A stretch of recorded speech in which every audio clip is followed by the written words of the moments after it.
Terima kasih Dean Musa atas sambutan juga kata-kata tadi. Kemuliaan hanya bagi Tuhan. Salam dalam nama Tuhan Yesus dan begitu ada rasa teruja, ada rasa macam I feel very humble untuk bersama dengan saudara-saudari seiman, khususnya di katedral kita pagi hari ini, di hall ini maupun di dewan sebelah. Puji Tuhan atas kesempatan ini, ya, dan saya amat yakin bahawa oleh berkat Tuhan kita pastinya akan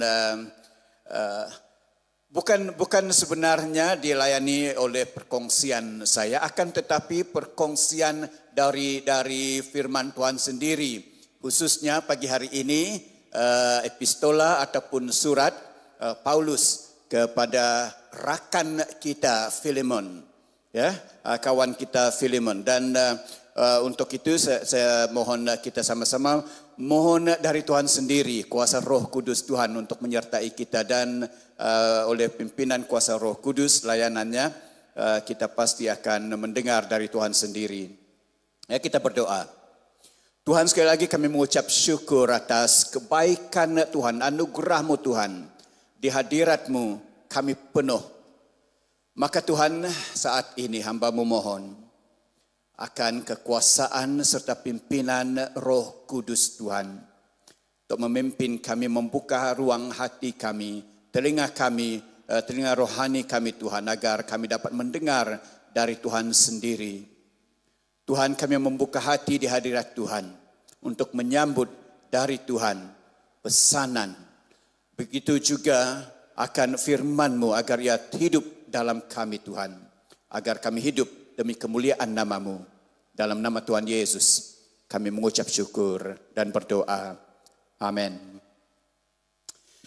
Ya, jadi sekali lagi syukur, dan kali yang terakhir saya berkongsi di sini tahun lepas ataupun saya rasa tahun lepas.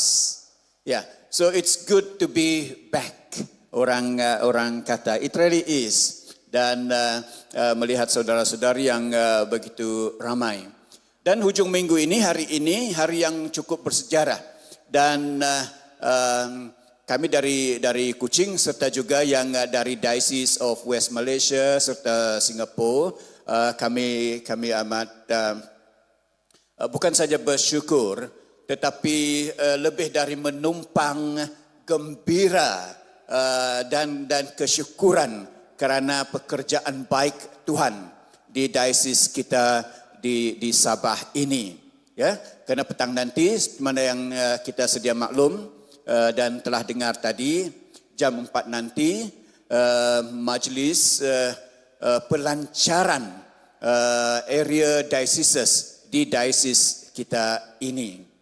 Dan kita di Kuching sebenarnya pada sinod yang lepas, hampir 2 tahun yang lepas, kita juga telah bersetuju sebagai sebuah diocese dan sinod untuk melakukan yang sama. Jadi kami di sini sebenarnya, bagi saya, kami ingin belajar. Kami mahu melihat apa yang sebenarnya berlaku hari ini dan seterusnya. Dengan doa dan pengharapan, semoga apa yang terjadi di sini akan terus menjadi pemangkin, juga sebagai a way forward yang harus kami pelajari dan bawa balik, agar kita dapat melakukan yang sama demi kemuliaan nama Tuhan. Jadi terima kasih, syukur ya atas kesempatan untuk menyertai kita di sini pada hujung minggu ini yang cukup istimewa. Dan perkongsian ini dari surat Filemon kita telah dengar dari Dr. Judy minggu lepas, dan saya akan cuba untuk membawa kita sealiran. Karena saya percaya ramai di antara kita orang Kristian, kita melihat surat Filemon ini sebagai surat yang tak begitu penting. Ini adalah surat yang mungkin ada di antara kita fikir dia telah termasuk, ya, ditermasukkan. Kalau ada kata-kata demikian, ya, seolah-olah ianya macam grade kedua ataupun grade ketiga, tak penting sangat. Bukan seperti Roma, bukan seperti Korintus, Efesus, Tesalonika dan sebagainya. Ini surat kecil mungkin kita fikir dan tidak ada manfaatnya, tidak ada berkatnya, keuntungannya, tidak ada mesejnya bagi kita. Ya, mungkin ada di antara kita yang fikir demikian. Namun ini sebenarnya surat yang penting sekali. Karena sementara surat-surat Paulus yang lain memang dia ada banyak teologi, doktrin yang cukup mendalam. Akan tetapi surat ini meskipun kecil, meskipun ringkas, ia sebenarnya menyatakan pada kita. Mesejnya adalah kalau Anda orang Kristus, kalau Anda orang percaya, kalau Anda betul rasul, murid Tuhan, kalau Anda mengakui Anda sebagai seorang Kristen, nah ini ada caranya. Ini harus ada buktinya. Ya, demikianlah surat ini sebenarnya. Maka apa yang kita akan lihat pada pagi hari ini dari ayat 17 sehingga pengakhir ayat yang ke-25. Paulus terus menyatakan pada Filemon, andainya engkau mengharap, andainya engkau menganggap aku sebagai rakan, sebagai teman, rakan seperjuangan, sebagai saudara dalam Kristus. Nah, lakukan ini. Saya percaya, saya mohon agar ini yang terjadi dan sebagainya. Jadi kita bercakap tentang bukti menjadi anak Tuhan, bukti sebagai orang percaya. Jadi ini sebenarnya message dalam surat Filemon ini. Dan apa yang akan saya lakukan pada pagi hari ini, saya ingin mengajak kita macam buat sedikit Bible study sebenarnya. Bukan saja message yang saya sampaikan sebagai sebuah monolog. Okay? Jadi akan tetapi perlu juga sedikit latar belakang lagi. Paulus saat ini dalam penjara. Jadi dia dan Paulus ini orang yang sebagai seorang pelayan, dia suka sangat untuk bekerja sebagai sebuah tim. Dan ini cabaran ya sebenarnya bagi kebanyakan kita. Sama ada kita seorang pastor, sama ada kita sebagai seorang manager, ketua bahagian jabatan kerajaan ataupun bisnes kita sendiri ataupun dalam kehidupan kita seharian. Ada di antara kita suka sendiri-sendiri. Ya, namun Paulus dia suka sebagai sebuah tim dan jelas di sini. Ya, jelas di pelayanan kita di sini. Tim penyembah, tim yang membawa kita dengan tarian, tim yang membawa our offertory. Dan banyak lagi yang tidak nampak. Namun apa yang kamu lakukan dan kita lakukan bersama membawa berkat kepada tubuh Tuhan ini. Jadi sebagai penulis, Paulus bukanlah yang menulis segala-galanya. Bukan dia saja.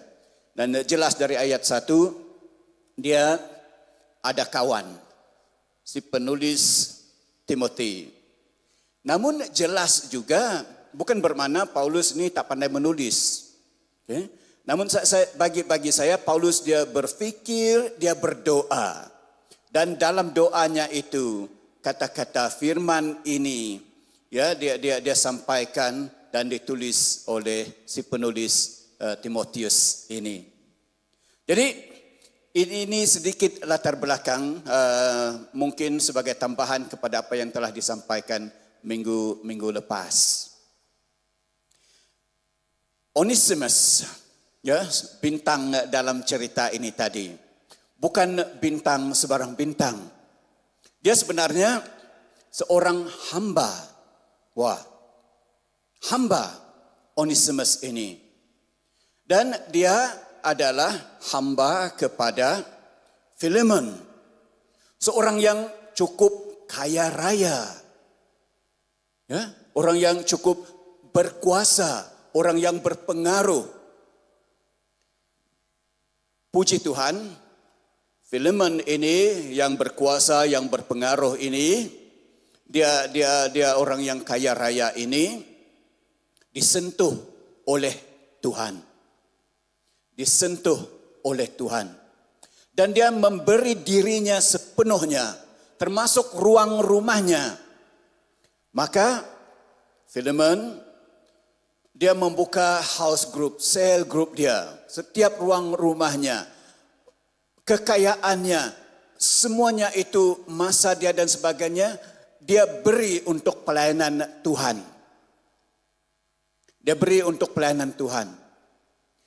Dalam pada dia melayani Tuhan, membuka rumahnya dan tenaga, uang ringgit dan sebagainya buat Tuhan, ada si Onesimus ini, hambanya yang agak nakal. Dan dalam mungkin kenakalannya itu, mungkin dia juga ingin menguji si Filemon, keberangkaliannya. Dia ada mencuri dari Filemon. Kita tak tahulah sama ada dia uang ringgit ataupun harta benda. Namun dia ada mencuri. Dan dia lari. Dalam pada dia lari ke negeri Rom, dia bertemu dengan seorang hamba Tuhan yang mengisytiharkan kebaikan Tuhan, kuasa Tuhan, dan bagaimana kasih Tuhan ini dapat mengampuni, dapat memberi kehidupan baru, arti kehidupan, tujuan kehidupan dan sebagainya. Paulus dan Onesimus menerima berita ini. Maka berbicaralah mereka berdua dan Onesimus berkata, ya, saya ingin mengikuti Bapak, Paulus ini. Dan Onesimus daripada menjadi seorang hamba, dia sekarang menjadi seorang pelayan, rakan pada Paulus. Nah mungkin ada sewaktu mereka berdua menjadi lebih rapat lagi, Paulus bertanya akan latar belakangnya dan sebagainya. Saya kenal Filemon. Filemon itu kawan baik saya. Filemon yang banyak membantu saya. Dia bayar kapal kita berlayar untuk pelayanan dan sebagainya. Ini dilemanya. Pak Paulus, saya sebenarnya telah mencuri dari Filemon. Pasti Filemon marah. Pasti Filemon tidak dapat mengampuni saya. Karena dia memang baik. Tapi saya yang tidak baik. Saya yang lari, saya yang mencuri, saya yang menyakiti hatinya. Tak mungkin Filemon dapat mengampuni saya. Sedikit konteks yang memberi kenapa Paulus menulis surat ini. Dan Paulus dia kenal Filemon. Filemon a hard working, a righteous person. Bila dia mahu melakukan sesuatu, dia melakukan sesuatu itu dengan sungguh. Dia boleh dikatakan sebagai orang yang no nonsense. Ya, dia tak nak dengan perkara remeh, perkara yang tidak membawa kebaikan. Ya. Jadi ini mungkin sebab kenapa Onesimus takut. Lebih dari malu, ya, namun dia takut. Banyak sebab dia malu, banyak juga sebab dia takut. Kalau dia fikir yang dicuri, bila kita mencuri kan, hubungan putus, retak karena perbuatan itu. Sebab itu firman Tuhan, 10 pesan kita kata dalam bahasa kita kan, yang pesan 10 itu, the Ten Commandments. Jangan, satu daripadanya, simple saja, jangan mencuri. And yet, setiap hari kan di negara kita ini, bukan berpuluh ribu, bukan bermilion, berbilion kena curi kerajaan, orang kerajaan.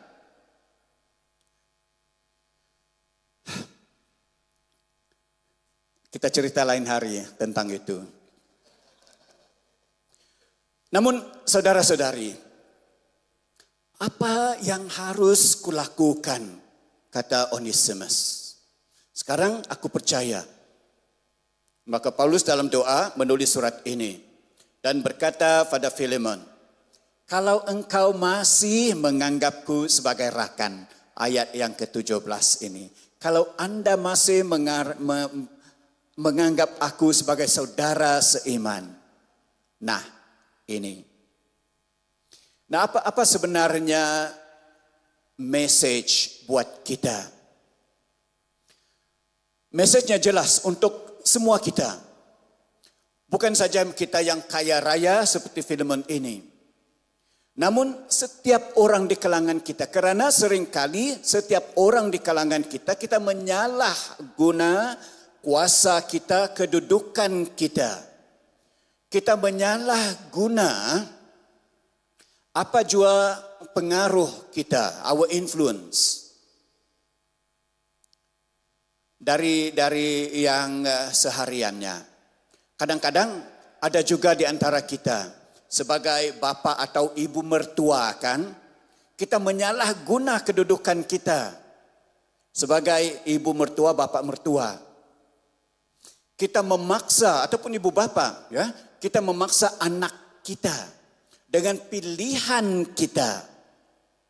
Kadang-kadang karena kita ibu bapa, karena kita sebagai bapak ibu mertua, rumah tangga anak kita pecah. Karena kita menyalahguna kedudukan kita tadi. Dalam komiti gereja sekalipun, kadang-kadang kita sebagai chairman ataupun ahli biasa dalam ministry itu, kita menyalahguna juga kedudukan kita, influence kita. Ada di antara komiti member kita yang berlainan sedikit pendapat dia. Kita terus menganggap dia sebagai, ini nak mencabarkah? Kadang-kadang kita juga ada mendengar kritikan sedikit. Terus kita menganggap dia, ini tidak ada kuasa Roh Kudus lah dia ini. Ada kan berlaku sedemikian. Kadang-kadang sekali dia absent meeting. Kemudian kita beritakan pada orang lain, dia ini memang begitu. Seringkali tidak hadir. Baru sekali saja dia tidak hadir. Ada. Begitu juga di tempat pelayanan kita yang lain. Sama ada pelayanan kita dan oleh berkat Tuhan kita menjadi bos di pejabat ke di mana-mana juga. Termasuk juga kami padri. Kami juga seringkali ada juga yang menyalahguna kedudukan dan kuasa kami. Kami bagi kuasa dengan diri sendiri. Saya bos di sini tahu, saya padri di sini, saya din di sini. Jangan kamu tidak dengar. Maaf din, din kita baik. Jadi saudara-saudari, ini message untuk kita semua, ya, untuk kita semua. Jadi mari kita lihat ayat yang ke-17 ini. Kita baca ayat yang ke-17 ini, ya, bersama dulu. Jika Anda menganggap saya teman rakan, ya. Jika Anda menganggap saya teman, rakan, ya, seiman, terimalah dia seperti aku sendiri. Terimalah dia seperti aku sendiri. Seperti Anda menerima aku. Nah yang jelas saudara-saudari, bagi semua kita, tidak kira siapapun kita, pertama, Kita adalah teman seiman, saudara-saudari seiman. Tiada di antara kita yang harus membawa kedudukan kita dari segi sosial ekonomi. Tiada di antara kita yang harus membawa kedudukan kita sama ada dari segi politik dan bisnis dan sebagainya ke gereja, ke persekutuan kita. Nah ini sebenarnya keistimewaan kita sebagai anak-anak Tuhan. Semua kita berbapakan Bapa yang satu. Semua kita bertuhankan Tuhan yang satu. Maka karena kita berbapakan Bapa yang sama, kita sebenarnya setaraf semuanya. Di mata Tuhan kita dianggap sama rata. Dan bagi saya ini adalah cabaran bagi sesetengah di antara kita. Tak tahulah kita di negeri kita yang cukup istimewa ini, Sabah. Tapi saya nampak dengan jelas di Kuching orang kita yang ada kedudukan, ada status, sukar untuk mereka menjadi ahli gereja, ahli jemaat yang setia. Dan mungkin sebabnya mereka sukar untuk meninggalkan status, taraf kedudukan dan sebagainya. Nanti kalau saya duduk di tengah-tengah orang ramai, malulah. Kan saya ada pangkat itu pangkat ini, kan saya sering dilayani, disambut. Ya mungkin. Jadi sebenarnya ini berita baik. Tuhan membebaskan kita dari semua kedudukan itu. Tidak perlu kita risau, nanti tidak disambut, tidak dihormati. Tuhan telah menghormati kita. Tuhan telah memberi kita status lebih dari segala-gala yang mampu diberi oleh dunia ini. Siapa kita? Anak Tuhan, apa yang lebih dari itu? Siapa kita? Identiti kita ahli warga surga. Siapa yang bagi? Tuhan sendiri yang bagi. Ini identiti kita. Jadi tidak perlu kita sama ada terlalu rendah hati dan ini juga masalah. Ya? Ataupun dalam kesombongan pangkat yang tinggi. Yang pertama tadi, kadang-kadang ada di antara kita merasa terlalu rendah diri. Ya, tak bolehlah saya lakukan ini. Belum pernah saya mengetuai doa. Belum pernah berdoa depan orang ramai. Ataupun pemberian saya kecil saja bah. Malu saya bagi. Pendapat saya tidak ada sekolah. Bagaimana mungkin pendapat saya ini membawa arti, membawa berkat. Jangan ada di antara kita menghina diri kita. Karena Tuhan telah memberi kita penghormatan agung. Penghormatan besar. Tuhan yang menghormati kita, saudara-saudari. Jadi jangan kita merasa hina. Di mata Tuhan kita dihormati. Kita dibagi tempat sama duduk dengan Tuhan Yesus sendiri. Ini sebenarnya identiti kita, saudara-saudari. Dan begitu juga di other end, jangan kita, seperti mana yang kita katakan tadi, menganggap diri kita dengar ya, dengar. Bila saya cakap, dengar. Mesti harus dengan pendapat saya. Kalau kamu tidak guna pendapat saya tidak akan bagi 10.000, 20.000. Ada kan? Tapi di sini tidak ada lah. Di Kuching ada begitu. Jadi saudara-saudari, ya, jika ataupun kalau engkau menganggap aku temanmu seiman, terimalah dia seperti aku. Ya, Paulus menganggap Onesimus ini seperti dirinya sendiri. Paulus tidak menganggap Onesimus ini sebagai anak angkatnya ataupun murid hasilnya. Tidak. Ya?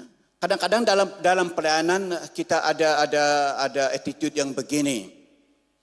Kita yang menjadi ketua, kita yang dalam pelayanan menganggap orang yang kini menjadi orang percaya, berharap dengan Tuhan, menjadi anak Tuhan, kita tetap menganggap dia sebagai anak kita. Memang sungguh, ya, seharusnya ada. Dari segi anak bapa dalam keimanan, we care, we pray for them, we guide them. Tapi harus kita angkat sebagai saudara, sebagai saudari sestatus. Artinya, kita harus menghormati dia. Bukan tinggal sebagai anak kecil yang semestinya seharusnya in Paul's word kita bagi susu saja. Kita harus biarkan, doakan dia teguh, tegap, kuat dalam iman. Nah, ini sebenarnya yang harus dalam kehidupan kita. Kita tidak tahu sama ada ini cukup, ini memadai bagi Filemon. Akan tetapi Paulus macam perlu ada sesuatu yang lebih Maka ayat yang ke-18. Dan kalau dia sudah merugikan engkau ataupun berhutang padamu karena dia telah mencuri. Nah, apakah kita bersedia lakukan yang sama? Tanggungkanlah semuanya itu kepadaku. Onesimus telah menyatakan pada Paulus, saya telah mencuri ini dan duit itu habis, saya telah belanjakan. Sebagai seorang hamba, dia tidak ada apa-apa untuk membayar balik pada Filemon. Tidak mungkin dia mampu. Paulus pun tidak mungkin dia mampu. Paulus hanya seorang pelayan, bukan tauke besar. Namun dia dengan berani, dengan yakin, kalau dia telah merugikan engkau ataupun berhutang kepadamu, tanggungkanlah semuanya itu kepadaku. Aku akan membayarnya. Wah, persoalannya, apakah kita saudara-saudari dalam kasih Tuhan Yesus, karena kita murid dengan sesungguhnya, rela merugikan diri kita demi perdamaian, demi penerimaan, demi persekutuan di antara kita. Seringkali kita mengikut budaya dunia. Ini hal mereka. Ya, saya ada berdoa untuk kamu. Saya mengasihi kamu. Akan tetapi, apa kayaknya lebih dari itu? Tuhan mohon kita melakukan lebih dari kata-kata. Kata-kata tidak ada artinya kalau tidak ada aksinya, actionnya. Ya, seringkali ya saudara-saudari, sekali lagi ya tidak berlaku di sini. Namun saya sadar, saya tahu, ya banyak di antara kita, ya I will pray for you. Lepas itu kita jalan. Tak ingat langsung. Bagi kita anak-anak Tuhan, ini adalah model yang harus kita ikuti. Tuhan tidak menyatakan karena Tuhan mengasihi dunia, maka Tuhan akan selamatkan semua.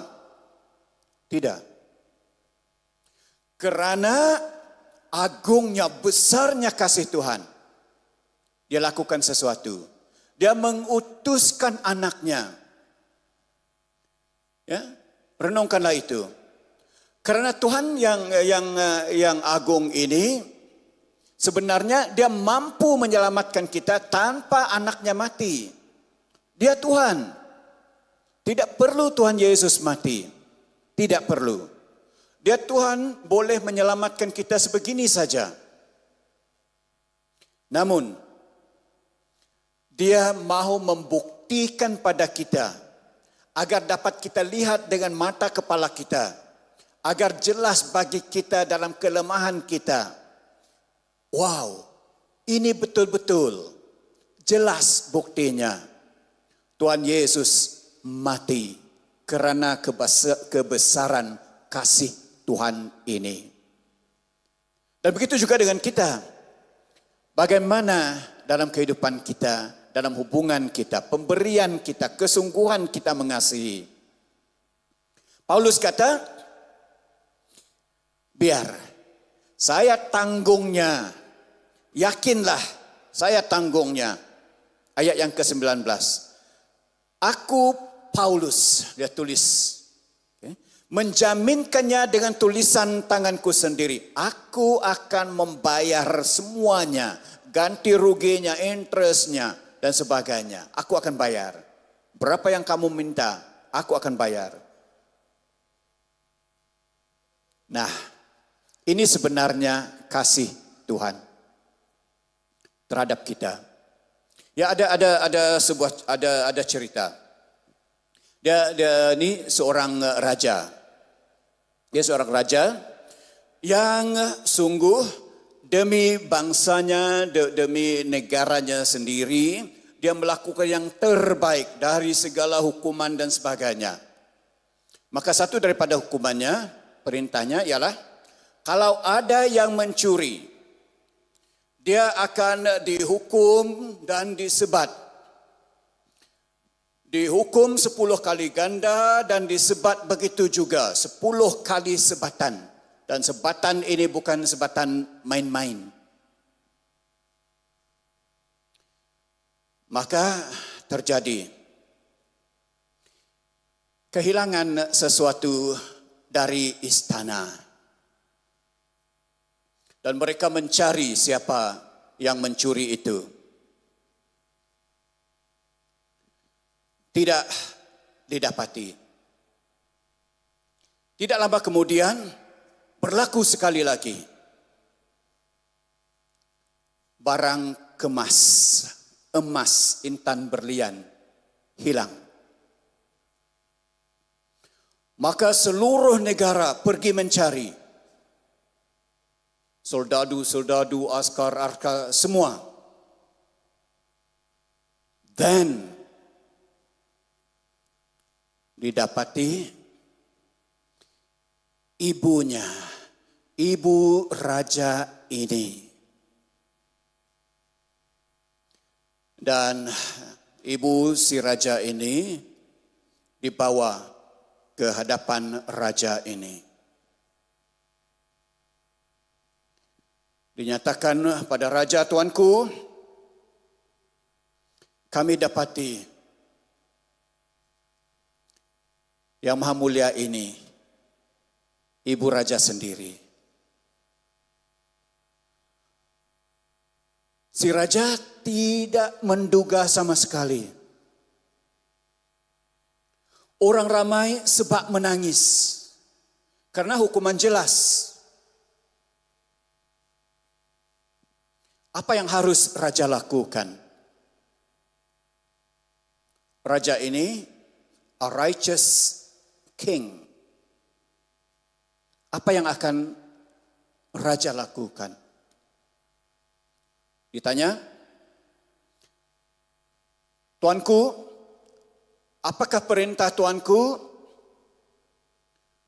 boleh dalam kes ini dimansuhkan? Maka ramai di antara rakyat yang mengatakan, ya, setuju, harus dimansuhkan. Ini special case. Ibu raja. Raja tidak menjawab. Dia turun. Karena dia tahu, dia sedar ini ibunya. Yang sekarang ini sudah diikat. Ya, to a pole, whereby kaki dan tangannya diikat, ready untuk disebat. Raja itu turun. Tuanku, berhenti, jangan terlalu dekat, kata orang, ya, askar dan mereka yang bersedia untuk menyebat ibunya tadi. Kami mahu mula dengan sebatan. Raja tidak menjawab. Dia terus dan mendakap ibunya. Dan saat itu raja berkata, mulakan sebatan sekarang. Siapa yang menerima sebatan? Raja yang menerima sebatan. Begitulah sebenarnya saudara-saudari, apa yang dilakukan oleh Paulus ini menyatakan pada kita, Tuhan Yesus, Dia menanggung segalanya buat kita. Karena semua kita ini adalah Onesimus. Kita adalah hamba dosa. Hutang kita tidak mampu kita bayar. Paulus menggambarkan apa yang telah dilakukan oleh Tuhan Yesus. Biar segala hutangnya aku tanggung. Di atas salib, Tuhan Yesus menerima hukuman lebih dari sebatan. Buat kita. Maka saudara-saudari, dalam persekutuan kita, dalam hubungan kita, betapa dalamkah, betapa benar sungguhkah kasih kita sesama kita. Apakah di dalam persekutuan kita, in our fellowship, dalam keluarga seiman kita ini, kita masih mementingkan diri sendiri. Kita tak kisah sangat karena mereka itu lemah, karena mereka itu muda, karena mereka ini kurang kemampuan. Tak apalah, kita boleh kehilangan mereka. Kehilangan satu keluarga tidak ada bezanya, kita masih ada 1000 orang. Itu pun memang dia begitu kita kasihi dia, kita tolong dia, nanti selepas 1 bulan dia lakukan itu lagi. Seringkali ada sedemikian dalam fikiran kita. Paulus tidak. Tidak ada second thought tentang Onesimus ini. Begitu juga dengan Tuhan. Sebelum kita kenal Tuhan, sebelum kita mengasihi Tuhan, Dia dulu mengasihi kita. Sebelum kita dapat memberi apa-apa buatnya, Dia telah mati bagi kita. Ini Tuhan kita. Maka saudara-saudari, ayat yang ke-19 ini, aku Paulus menjaminkan dengan tulisan tanganku sendiri. Ya tadi kita kata Timotius yang menulis surat. Ini Paulus sendiri. Dalam arti kata lain, percayalah. Percayalah.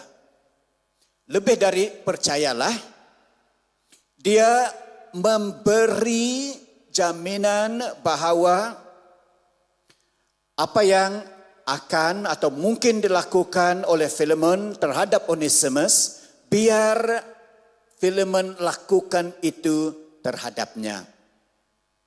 Kalau Filemon nak menghina Onesimus ini, biar dia menghina Paulus.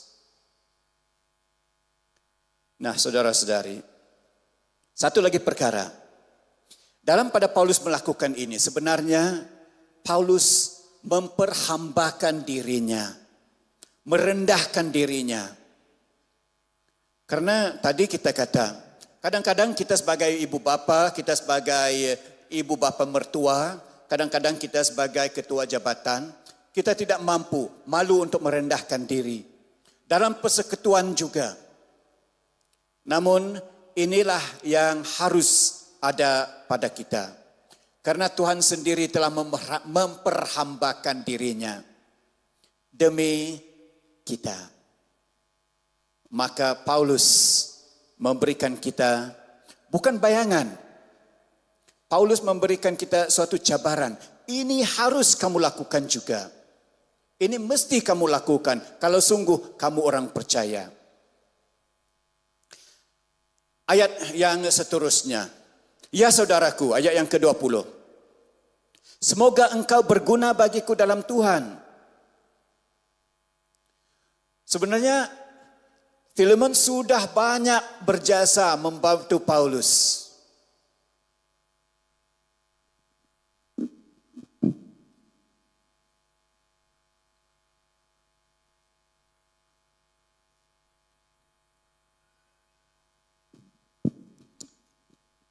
Saudara-saudari mungkin tidak sedar. Saya amat bersyukur. Dalam beberapa menit ini saya belum batuk even sekali oleh berkat Tuhan. Sebenarnya saya ada batuk-batuk. Tapi Tuhan baik. Ayat yang ke-20. Ayat yang ke-20 ini. Ya saudaraku, semoga engkau berguna bagiku dalam Tuhan. Telah berguna pun sebenarnya. Akan tetapi maksud Paulus ialah dalam kehidupan kita sebagai orang Kristen, apa yang telah kita lakukan itu bukan yang terpenting. Apa yang lebih penting adalah apa yang akan kita lakukan saat ini dan esok. Apa yang kita akan lakukan saat ini dan lusa. Dan seterusnya. Ada di antara kita orang Kristen. Fikir, segala apa yang telah kita lakukan di masa lampau, itu sudah mengumpul bagi kita, kita telah memperolehi cukup banyak markah, cukup banyak poin. Cukup. Ini menjamin kita surga sudah. Tidak. Yang penting kita secara berterusan.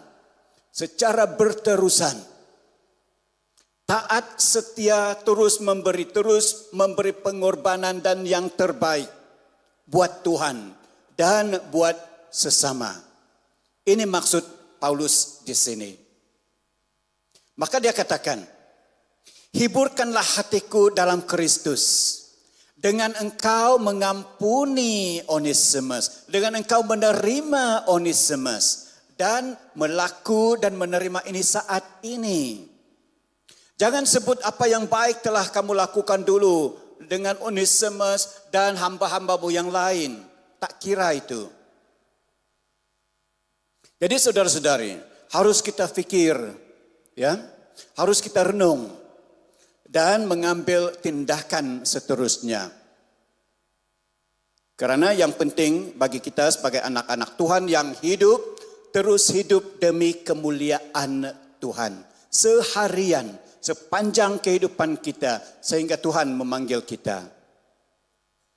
Aku tahu, dia kata, lebih daripada permintaanku ini akan kau lakukan. Paulus, dia pandai.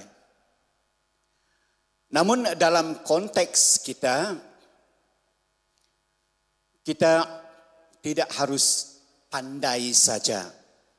Dan khususnya jangan kita pandai berlakon. Ya kadang-kadang ini yang berlaku.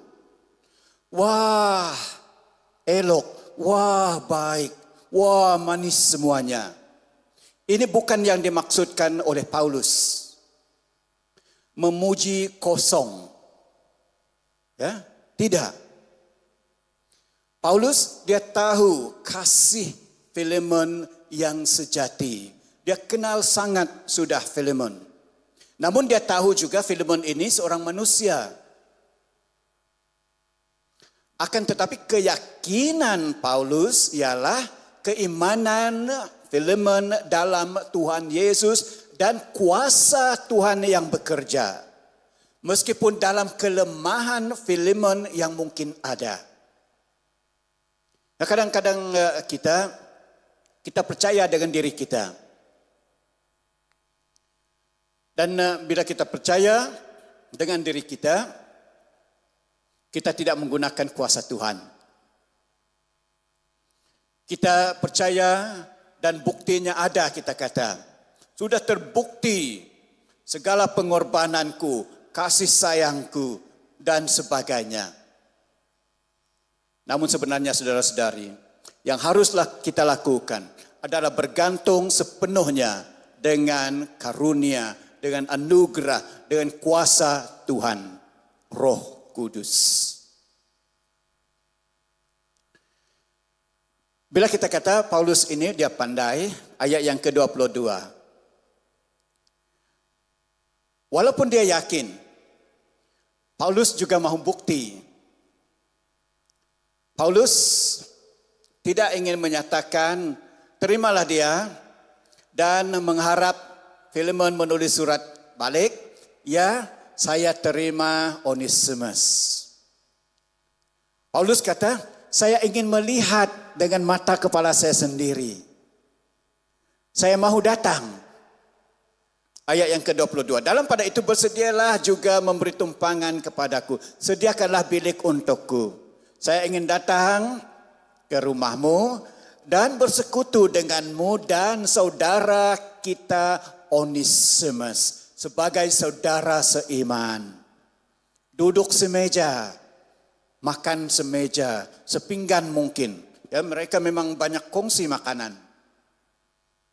Seperti kita berkongsi makanan akan makanan rohani Tuhan.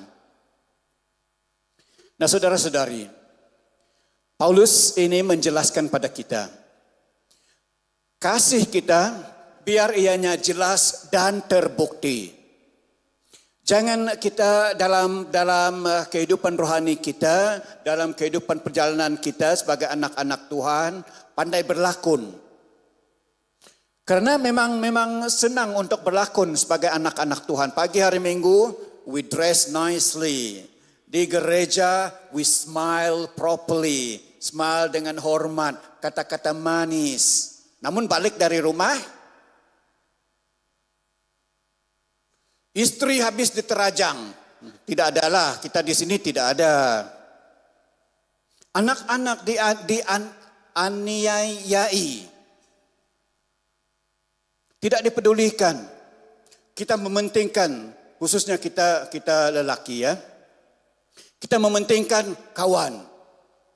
Lebih banyak mau duduk di kopitiam, minum kopi, berbual, berborak kosong. Daripada spend time untuk anak-anak kita, pelajaran anak kita, belanja anak kita dan sebagainya. Kadang-kadang ada begitu. And when we feel good about that, kita sedikit demi sedikit lupa akan tanggung jawab di rumah. Buat istri, buat anak-anak, buat gereja. Ya? So pagi hari Minggu pun lebih penting pergi main golf daripada bersekutu di gereja kadang-kadang. Wah ini penting bah, ini penting. Ini demi pangkatku. Ini demi kenaikan gaji dan sebagainya. No. Okay? Paulus orang yang begitu praktikal dan begitu juga dengan kita sebagai anak-anak Tuhan. Dan Paulus mengakhirinya pada ayat yang ke-23. Salam. Dan kita seringkali dengar perkataan ini, shalom. Ya? Salam, selamat. Salam kepadamu dari siapa? Epafras, dari Markus, dari Aristarkus, dari Demasi, dari Lukas. Sekali lagi, teman seiman, seperjuangan, sepelayanan. Namun bukan semua mereka ini setia sampai ke penghujung. Dimas, dia seorang pelayan, Mungkin dia seorang deacon, seorang ketua juga. Pandai-pandai dia lari dari Tuhan, meninggalkan Paulus. Warning bagi kita sebenarnya.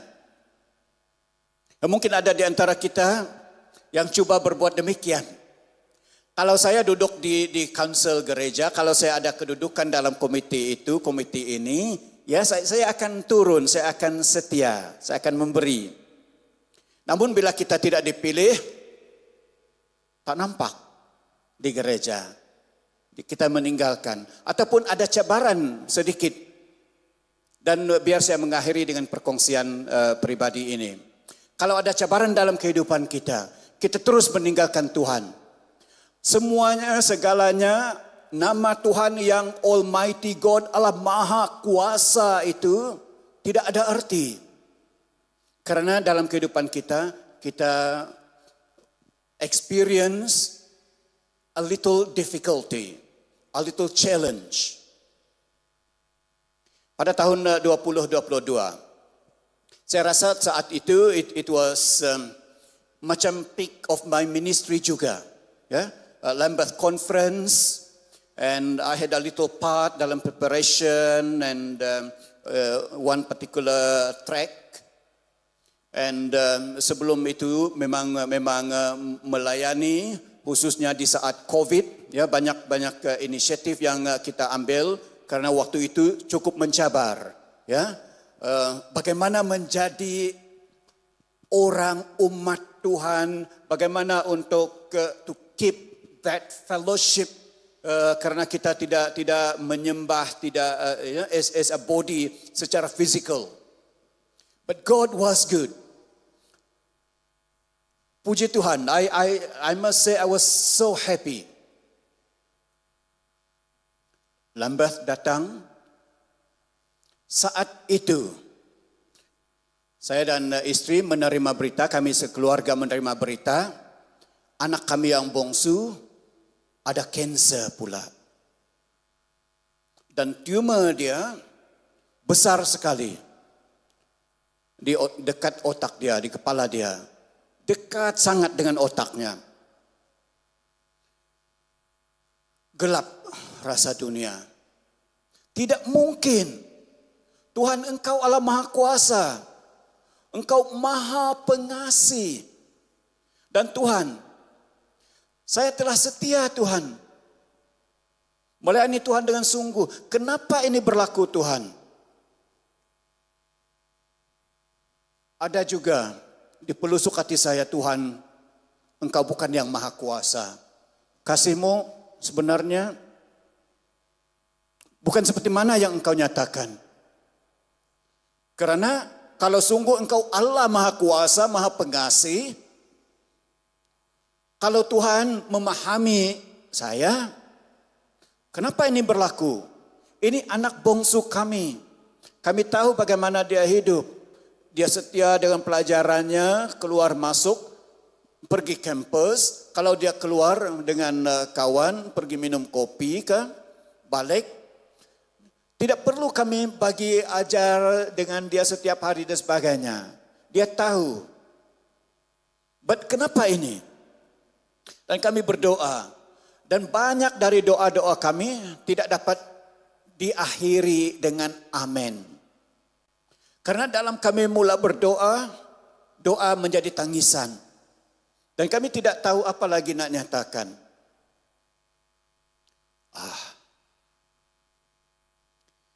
Namun, meskipun kami rasakan kegelapan, Tuhan jauh dan sebagainya, saat itu juga kami merasa anugerah Tuhan, mujizat Tuhan yang agung. First, bila kami, when we pick up our courage to share the news, banyak message yang menyatakan, Bishop, kami berdoa Bishop untuk Bishop dan anak Bishop. Kami berdoa, kami percaya akan kuasa Tuhan. Kami rasa didokong dalam doa. Tuhan macam hidup kembali dalam hati kami. Surgery belum lagi. So the doctor said, okay, ini surgery memang difficult, mencabar, tidak kurang dari 20 jam surgery dia ini. Because very delicate. And we were told, sedikit saja, mistake. We will lose her. Because dekat dengan brain, terlalu dekat. Just satu nerve saja, we will lose her. Dia akan matilah. And so for the surgery, we were told tak perlu di hospital, kamu balik ke rumah dulu, kami akan panggil when it is all done. Tak perlu menunggu 20 jam, 24 jam di hospital. So saya dan istri balik. Tiba-tiba hanya 4 jam kemudian, doktor call, sila ke hospital. Tidak ada message lain. Sila datang ke hospital, kita nak jumpa. At that moment, we thought we were going to lose Ingrid. Karena 20 jam sehingga 24 jam doktor kata. Ni 4 jam. We thought they made a mistake. And wah. Anyway, so they told us she lost 5 pint, hampir semua darah dalam tubuh kita manusia. Yeah. But we managed to ganti transfusion. Tapi belum juga berita baik, mereka kata. Karena kita perlu menunggu sama ada body dia menerima darah ini ataupun tidak. Dia darah compatible ataupun tidak. Just to cut the story short, puji Tuhan, Ingrid is now well and declared free dari cancer. Jadi kemuliaan bagi Tuhan. What I want to say is this. Bila kita merasa Tuhan jauh, sebenarnya Tuhan lebih dekat dari kita. Dan bila kita rasakan kita telah melakukan yang terbaik, sebenarnya Tuhan masih banyak yang Tuhan mahu kita lakukan. Demi kemuliaannya, demi keselamatan orang lain juga. Sebagai kesaksian bagi mereka supaya mereka juga dapat menerima Tuhan, mengenal Tuhan dan sama-sama dengan kita menjadi penyembah Tuhan. Semoga surat Filemon ini menjadi dorongan bagi kita. Karena akhirnya apa yang kita mampu lakukan hanyalah menjadi penyembah, memuji, menyembah Tuhan. Dan kuasa yang kita gunakan bukan kuasa kita, melainkan anugerah Tuhan ini sendiri. The grace of God, which is lembut akan tetapi berkuasa juga. Lebih dari yang kita mampu fahami dan selami. Ini kuasa Tuhan kita. Kita berdoa. Tuhan, kami mengucap syukur sekali lagi dan mohon Tuhan hamba-Mu agar firman yang telah kami kongsi ianya menjadi sebagai benih dalam kehidupan kami Tuhan. Benih yang akan Tuhan sendiri bajakan dengan kuasa Roh Kudus-Mu. Agar ianya bertumbuh dalam kami dan terus hidup, bertumbuh, berbuah Tuhan. Agar kami dapat mengasihi Tuhan dan menjadi saksi buat Tuhan. Karena kami percaya sebagai hamba-Mu Tuhan, kami hanyalah sebagai hamba. Dan kebesaran kasih-Mu yang agung Tuhan telah memberi kami erti dan tuju kehidupan kami Tuhan. Maka segala kemuliaan hanya bagi-Mu Tuhan. Terima kasih Tuhan, terima kasih Tuhan. Berkati kami mohon agar kami dapat menjadi berkat bagi orang lain demi kemuliaan nama-Mu. Dan dalam nama Tuhan Yesus kami berdoa. Amin. Kemuliaan bagi Tuhan, terima kasih.